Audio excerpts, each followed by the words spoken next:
जुबान पर अंबेडकर और दिल में कमल, वो वोट तो कांग्रेस और आरजेडी का ही कटेगा। और मुझे लगता है कोई किसी को जिताता हराता नहीं, जनता जनार्दन होती है। जनता के आशीर्वाद से राजनीतिक दल जीतते हैं। बहन मायावती जी वर्तमान में जो है भारतीय जनता पार्टी के रिमोट से संचालित है और भाजपा जो स्क्रिप्ट लिख करके देती है उसी को वह पढ़ने का काम करती है, अपने दिल से नहीं बोलती। बिहार विधानसभा का चुनाव है और चुनाव से पहले बयानबाजी तेज हो गई है। आपको बता दें कि पूर्व सांसद उदित राज ने कल मायावती को लेकर बड़ा बयान दे दिया। बयान में उन्होंने क्या कुछ कहा, सुनिए। नहीं, यूपी में तो जिताने का काम किया है उन्होंने, लेकिन 2022 में किया है, लेकिन लोकसभा में नहीं कर पाई। लेकिन बिहार पहुंच गई बीजेपी को जिताने के लिए। जीत तो सकेंगे नहीं, जमानत तो बच नहीं पाएगा, लेकिन 2000, 4000, 1000, 10,000, 5,000 जहाँ वोट कटेगा वो वोट तो कांग्रेस और आरजेडी का ही कटेगा। समाजवादी पार्टी तो नहीं लड़ने जा रही, जो बहुत बड़ी पार्टी है, जिसके एक एमपी नहीं है। जो एक एमपी का बगैर पार्टी है वो चुनाव लड़ने चली गई बिहार के। इस बात का केवल इंडिया गठबंधन को, कांग्रेस को हराना और आरजेडी को हराने की। तो जो एक बात हमने कहा था कि दिल पर, जुबान पर अंबेडकर और दिल में कमल, तो ये सारी जो घटनाएं हैं तथ्य के आधार पर, ये नहीं कि आरोप लगा रहा हूँ कि मायावती जी के जुबान पर अंबेडकर जरूर हैं, लेकिन दिल में कमल है। वो कमल लोगों को दिखना चाहिए कि दिल में कमल है, वो दिखाने का कोशिश कर रहा हूँ पूरे देश में घूमकर। पूर्व सांसद उदित राज ने साफ कहा कि मायावती के मुंह पर अंबेडकर और दिल में कमल है। साथ ही उन्होंने ये भी कहा कि मायावती जी जो है वो भाजपा को चुनाव जिताने में मदद कर रही हैं। उन्होंने पहले यूपी में चुनाव जिताया, अब बिहार का ठेका ले लिया है। इसी मुद्दे पर जब हमने भाजपा प्रवक्ता से बात की तो उन्होंने क्या कुछ कहा, सुनिए। देखिए, मुझे लगता है उदित राज जी भी भाजपा में रहे और भाजपा को जिताने का काम कर चुके हैं। और मुझे लगता है कोई किसी को जिताता हराता नहीं, जनता जनार्दन होती है। जनता के आशीर्वाद से राजनीतिक दल जीतते हैं और जनता का आशीर्वाद 2027 में योगी आदित्यनाथ के साथ है। योगी आदित्यनाथ जी के नेतृत्व में पुनः भारतीय जनता पार्टी की सरकार बनने जा रही है। देखिए, तारीफ हमेशा कार्यों की होती है। योगी आदित्यनाथ जी इस बार से भेदभाव नहीं करते। संत महात्मा चाहे वो किसी भी वर्ग के हो, किसी भी धर्म के हो, और कोई भी उन्हें अपना आराध्य मानता हो, वो सर्व समाज के होते। इसलिए उनके बारे में कोई भी इस तरह की, जो पिछली सरकारें रही, एक दूसरे के जो स्थान उन्होंने अपने समय में निर्मित कराए, उन पर जो भी कार्रवाई होनी होती है, उनको संभाल के रखना, उनकी देखभाल करना, वो हमारी सरकार करती रही है। और वो इसलिए करती है कि उस जनता के दिए टैक्स के पैसे से वो कार्य होता है।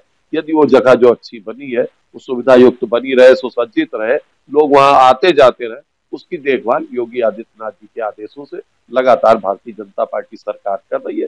इसी से उत्साहित होकर आदरणीय मायावती जी ने योगी आदित्यनाथ जी की प्रशंसा की। चुनाव जो है वो एक अलग प्रक्रिया है और जनता जनार्दन है। जनता किसको वोट देना चाहती है, ये जनता के मन में। 2027 में भी योगी आदित्यनाथ जी को जनता का आशीर्वाद मिलने जा रहा है। भाजपा प्रवक्ता का साफ कहना है कि जो चुनाव है वो जनता जनार्दन जिताती है।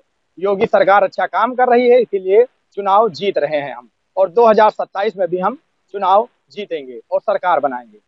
वहीं इस मुद्दे पर जब हमने सपा नेता से बात की तो उन्होंने क्या कुछ कहा, सुनिए।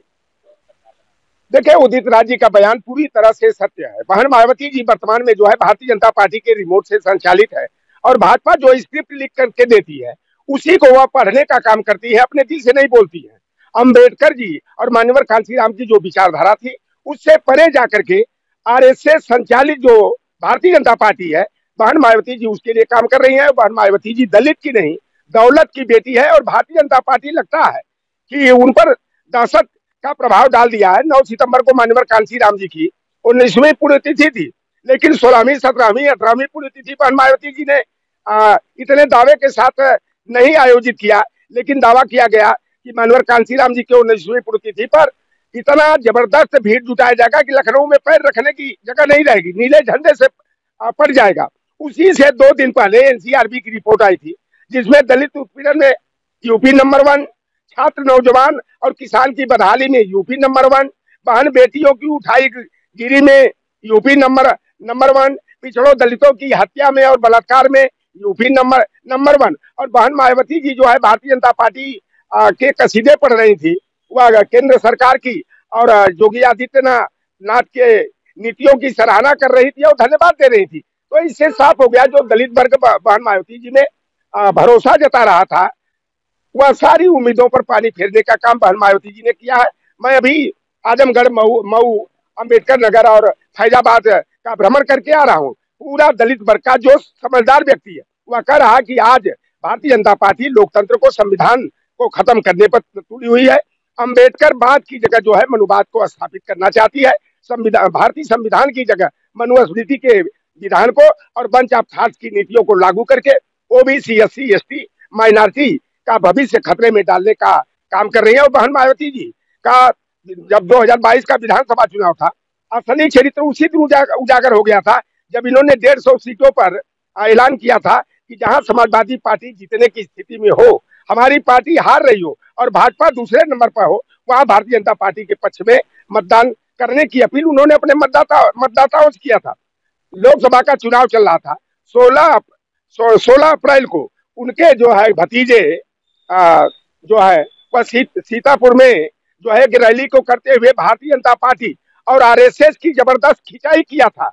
और बहन मायावती जी ने उसी दिन उनको पदच्युत करके जो है कि पद से हटाने का काम किया था, जिससे साफ तौर पर जाहिर होता है कि बहन मायावती जी भारतीय जनता पार्टी के इशारे पर जो है दलित वोट में बिखराव करके जो है भारतीय जनता पार्टी की मदद करना चाहती है। और दलित वर्ग जो है हमारे ओबीसी से, माइनॉरिटी से काफी होशियार है। और बहन मायावती जी ने जो 9 अक्टूबर को जो बयान दिया, उससे दलित वर्ग जो है पूरी तरह से हमारे पीडीए के साथ मजबूती के साथ जुटा आ रहा है और लक्ष्य बना लिया कि 2027 में मनुस्मृति के विधान को लागू करने वाली ओबीसी, एससी, एसटी, माइनॉरिटी की दुश्मन भाजपा को हराने के लिए पूरा दलित वर्ग जो है बहुमत के साथ समाजवादी पार्टी का हिस्सा बन करके अखिलेश यादव जी की सरकार बनाएगा। तो सपा नेता ने इस पर साफ कहा कि जो मायावती जी को स्क्रिप्ट मिली है वो भाजपा ने दी, उसी को उन्होंने पढ़ा है। सहयोगी अंकित के साथ मोहम्मद आमिन, न्यूज़ 7 हिंदी, लखनऊ।